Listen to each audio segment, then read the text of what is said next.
एनसेट बच्चों के लिए 3 मेजर अपडेट। पहला ये है कि हमारा एग्ज़ाम कब होगा। अब एग्ज़ाम को कम से कम आपको 1 महीना और रुकना पड़ेगा।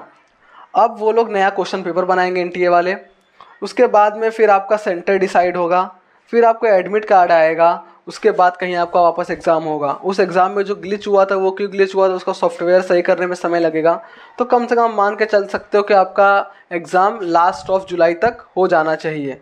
आप लोग का एग्ज़ाम कैंसिल हो गया, मैं समझ सकता हूँ। आप लोग इतना मेहनत करके गए थे, जब उसे एग्जीक्यूट करने की बारी आई तो आपका एग्ज़ाम कैंसिल हो गया।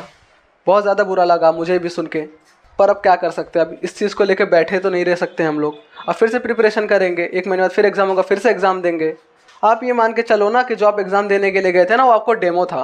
डेमो किस चीज़ का था, क्वेश्चन किस लेवल के आ रहे हैं। मैंने आपको पहले ही बता दिया था कि CUET का जो एग्ज़ाम है उससे टफ लेवल आएगा आपके एनसेट एग्ज़ाम का। तो आपको अच्छे लेवल के क्वेश्चन करना बहुत ज़्यादा ज़रूरी थे।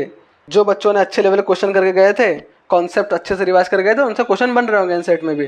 बट जो बिल्कुल पढ़ के नहीं गए होंगे उनसे एक क्वेश्चन नहीं हिलेगा एनसेट का। ये बात मेरे ध्यान रखना। आप सोचो कि मैं जाके मैं तुक्का मार के पास हो जाऊँगा, नहीं हो सकते हो। आपको पूरी मेहनत करके एनसेट का एग्ज़ाम देने जाना है। आप अभी से फिर से क्वेश्चन लगाना शुरू कर दो, नए नए क्वेश्चंस लगाओ, नए नए कॉन्सेप्ट सीखो। जितना टाइम आपको मिला आप उसको यूटिलाइज़ करो। आप रोने धोने में अब समय अपना वेस्ट मत करो, ठीक है। आपका अब जो सेकंड अपडेट है, आप लोगों ने कंपटीशन देखा। करीबन 40,000 बच्चों ने फॉर्म और एग्ज़ाम देने आए थे 29,000 बच्चे। पिछले साल कितने एग्ज़ाम देने गए थे, सिर्फ 10,000 बच्चे। इस साल कितने एग्ज़ाम देने आए, 29,000, जो कि एग्ज़ाम कैंसिल हो गया। आपके पास सीट कितना है, अप्रोक्स 6,000 सीट में मानता हूँ। बच्चे कितने एग्ज़ाम देने आए थे, 29,000। अगर आप फिर भी अप्रोक्स लगा लो ना, एक सीट के ऊपर 5 बच्चों का कंपटीशन है। और अगर आप जो A+ ग्रेड के कॉलेजेस हैं उनमें तो कंपटीशन हो सकता है 20-25 बच्चों पे एक सीट मिले, और प्लस रिजर्वेशन, वो चीज़ जनरल वाले ध्यान रखें ज़रा। तो इनका कंपटीशन इस एग्ज़ाम के अंदर। और अभी तो सिर्फ 29,000 ही आए थे, अभी एग्ज़ाम कैंसिल हो गई है, पोस्टपोन हो गई है। तो और बच्चे जो 40,000 हैं उनमें से भी कुछ बच्चे चले आएंगे एग्ज़ाम देने के लिए। हो सकता है 35,000 बच्चे एग्ज़ाम देने आ जाएँ। तो आप किस लेवल पे लाई कर रहे हो आप देख लो पहले।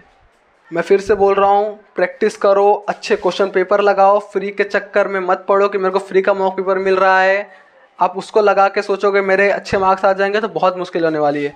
मैंने आपको फिर से बात रिपीट कर देता हूँ, फ्री के मॉक पेपर्स में वही क्वेश्चन मिलेंगे जो कि उन्होंने प्रीमियम क्वेश्चन पेपर्स में ऐड नहीं किए होंगे। बात बड़ी सिंपल सी है, आप जितना जल्दी समझ जाओ उतना अच्छा आप लोग के लिए है। रखना, कंपटीशन टफ है, पढ़ो। आपका जो थर्ड मेजर अपडेट है वो है आपका एनसेट के अंदर कोई एज लिमिट नहीं है।